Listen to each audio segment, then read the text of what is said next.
ఇదండి దివ్య కళామేళ.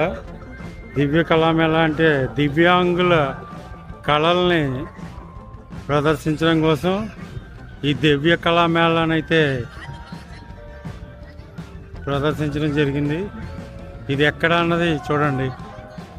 అది ఇక్కడైతే ఈ ప్లేస్లో అయితే ఈ దివ్య కళామేళ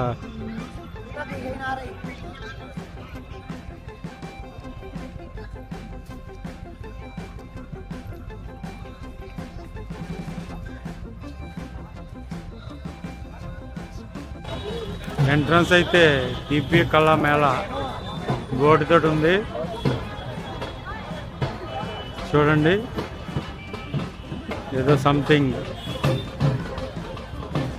13 డిసెంబర్ నుంచి 21 డిసెంబర్ ఇవైతే జరుగుతున్నాయి షాపులు.